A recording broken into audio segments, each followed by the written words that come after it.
जिला इंतजामिया लाहौर का इंसदाद तजावजात के खिलाफ हरबंसपुरा के इलाके में ग्रैंड ऑपरेशन। 7 किनाल 7 मरले की सरकारी जमीन को वागजरक करवा लिया गया। जमीन की कुल मालियत 14 करोड़ 99 लाख रुपए है। हरबंसपुरा के मुख्तलिफ 16 मकामात जिनमें रानी पिंड, मदीना टाउन, अली टाउन और दीगर शामिल हैं, इन इलाकों में ऑपरेशन किया गया। दौरान ऑपरेशन मजम्मत का सामना और तमाम मजम्मत करने वालों को गिरफ्तार कर लिया गया।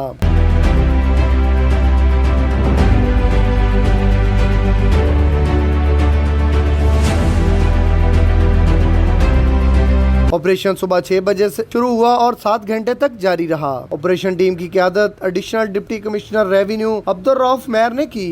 Operation assistant commissioner Shalimar Mehdi Maloof की जेर निगरानी आर.ओ. मनीर अहमद और पटवारी इजाज ने किया। ऑपरेशन में पुलिस, रेवेन्यू, MCL की बड़ी तादाद ने शिरकत की। ऑपरेशन में भारी मशीनरी का इस्तेमाल किया गया। सरकार की जमीन पर कब्जा करने की हरगिज इजाजत नहीं देंगे। डिप्टी कमिश्नर लाहौर दानिश अफजाल की हदायत पर सरकारी जमीन को वागजार करवाने के लिए ऑपरेशन किया गया। कैमरामैन खुर्रम एजाज के साथ शाहिद रजा, लाहौर 24 न्यूज, लाहौर।